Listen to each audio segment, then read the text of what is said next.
Selamat datang di Bilik Asuh, sebuah ruang podcast yang membahas tentang psikologi anak dari usia balita hingga remaja yang menyangkut perkembangan emosi, sosial, kognitif, juga moral. Termasuk pola asuh dan pola didik yang bisa diterapkan oleh orang tua ataupun pendidik. Dalam podcast ini ada juga segmen dari Bilik Curhat yang isinya membahas curhat orang tua dan pendidik. Dan atas izin yang bersangkutan kemudian disarikan dan dibagikan dalam bentuk tanya jawab di ruang ini. Semoga saling berbagi di ruang ini akan membantu anak-anak sejahtera secara psikologis. Selamat mendengarkan. Bilik curhat kali ini berbagi kisah tentang dari nenek sihir menjadi ibu peri baik hati. Begini curhatnya. Bu, baru-baru ini saya berhasil memecahkan kode rahasia yang digunakan oleh para karyawan saya. Ternyata selama ini mereka menggunakan kata sandi nenek sihir sebagai julukan diri saya. Gubrak, saya merasa jatuh tersungkur dan terbentur lantai. Maksudnya sedih, sebel, tersinggung, dan sakit. Dan sepulang kerja pada hari yang sama, saya memergoki si Mbak, asisten rumah tangga saya, sedang bergunjing melalui telepon genggam. Dia sedang asyik mengumbar cerita tentang kebiasaan saya marah dan mengomel. Sampai-sampai katanya, anak saya sempat bertanya, Mbak, aku bisa gak sih minta Tuhan mengganti mamaku? Waduh, pada hari yang sama itu untuk kedua kalinya saya merasa gubrak. Kenapa saya dijuluki nenek sihir? Kenapa anak saya sampai ingin minta tukar mama kandungnya sendiri? Kejadian di hari itu membuat saya semakin suka marah dengan kata-kata dan bahasa tubuh yang kasar. Maksudnya mengumpat dan menggebrak meja. Saya kesal kalau melihat ada pekerjaan yang tidak beres. Saya juga kesal kalau ada yang membantah atau mendebat saya. Saya juga selalu marah pada anak-anak karena nilai-nilai pelajaran mereka kurang baik. Padahal mereka bersekolah di sekolah yang mahal. Mereka juga ikut les setiap hari. Sebagai pemimpin di kantor dan orang tua di rumah, saya memang terkenal galak. Saya mau semua karyawan dan anak-anak saya selalu patuh terhadap kata-kata saya. Saya paling tidak bisa menerima jawaban tidak. Menurut saya tuntutan itu wajar. Jika karyawan saya tidak patuh pada saya, tentu departemen saya akan kacau. Jika anak-anak saya tidak patuh pada saya, mereka akan jadi pemalas. Setuju kan? Begini jawab saya. Tidak, saya tidak setuju dengan gaya busana Anda. Jubah hitam kemarahan dengan aksesoris sapu lidi keganasan. Memang membuat Anda sedikit mirip dengan sosok nenek sihir yang kejam. Sosok yang ditakuti oleh siapapun. Saya masih ingat ketika Anda bercerita yang kemudian saya sarikan di sini.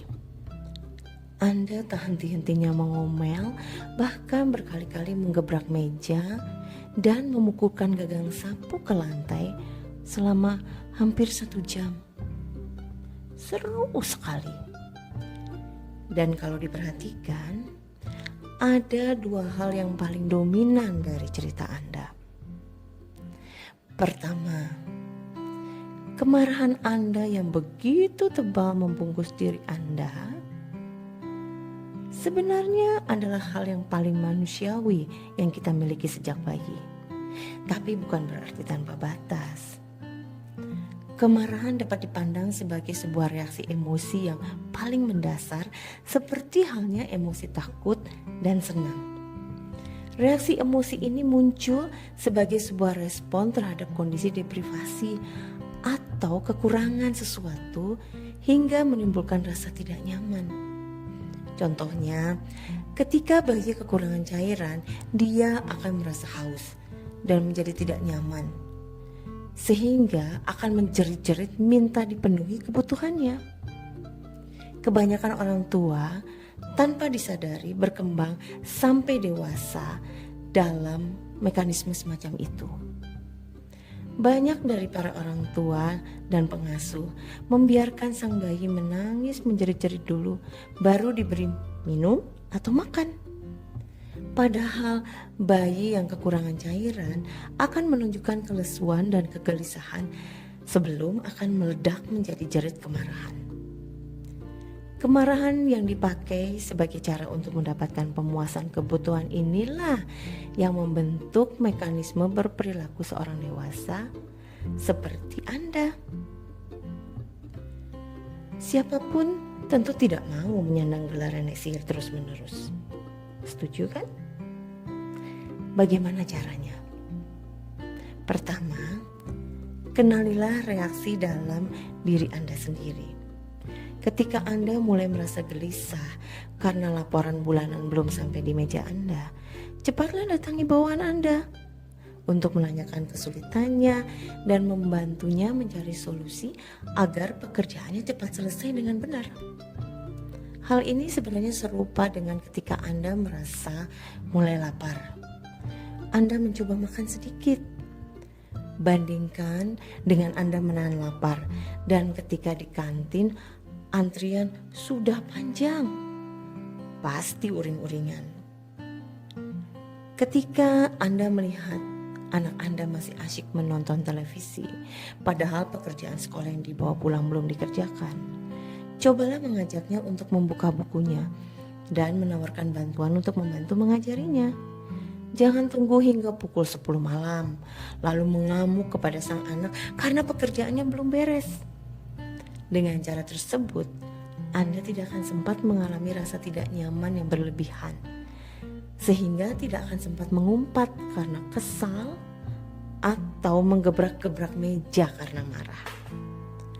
Selain itu, cobalah untuk meluangkan waktu membantu anak-anak belajar daripada lelah membentak-bentak mereka. Sebelum jadi sarjana, Anda pasti lulus dari bangku SD, SMP, dan SMA. Ini berarti Anda pernah belajar materi yang anak-anak Anda sekarang sedang pelajari. Bantulah mereka untuk memahami konsep matematika, fisika, atau pelajaran apapun dengan aplikasi di dunia nyata.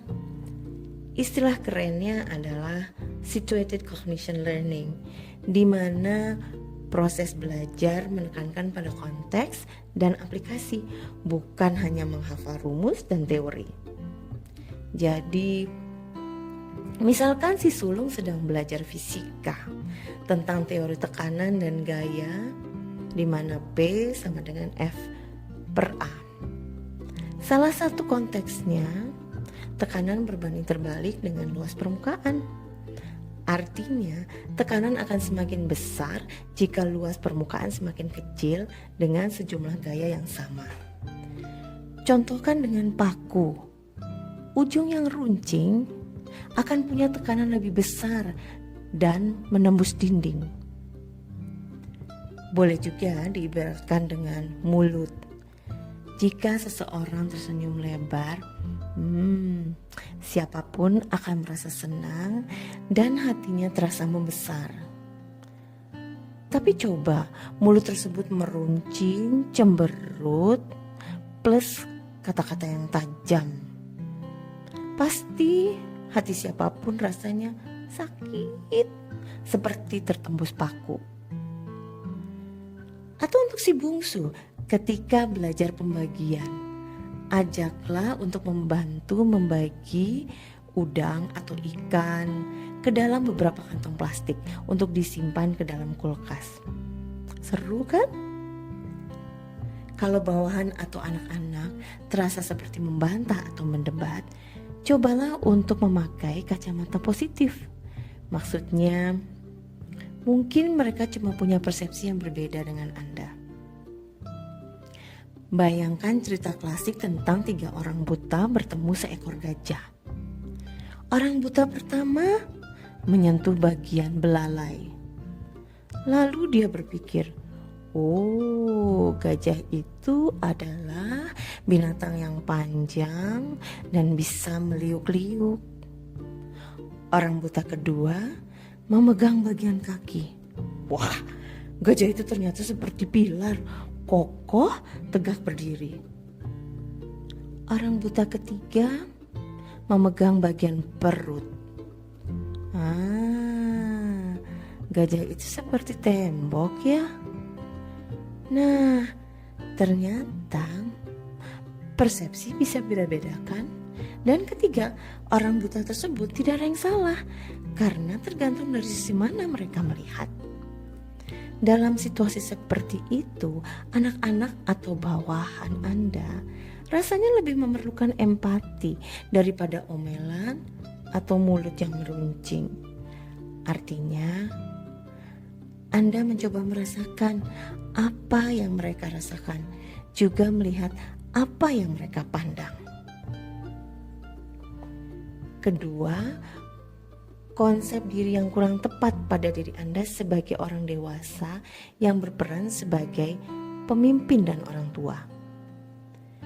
Konsep diri yang Anda miliki saat ini adalah menganggap pemimpin dan orang tua memiliki hak istimewa untuk selalu dipatuhi oleh bawahan dan anak.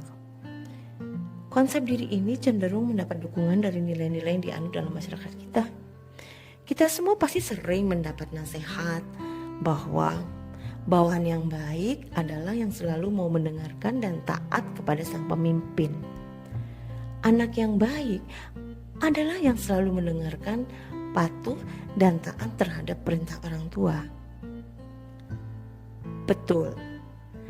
Tetapi itu berlaku untuk hal-hal yang baik, bukan asal sesuai dengan kemauan dan ambisi kita sebagai ortu atau pimpinan. Hingga akhirnya ketika kita berada pada posisi sebagai pemimpin dan orang tua, kita selalu mau didengar, dipatuhi dan ditaati segala perintah kita. Langkah yang penting adalah mengubah konsep diri Anda sebagai pemimpin dan orang tua yang memiliki hak istimewa untuk selalu didengar dan ditaati. Konsep diri yang positif dari seorang dewasa yang berperan sebagai pemimpin dan orang tua adalah memiliki hak istimewa untuk mendengarkan bawahannya dan anak-anaknya dengan sabar dan penuh perhatian. Pemimpin dan orang tua juga punya hak istimewa justru untuk memberi teladan melalui perbuatan yang baik dan bijaksana, bukan perintah-perintah yang harus ditaati dan kata-kata yang ditakuti.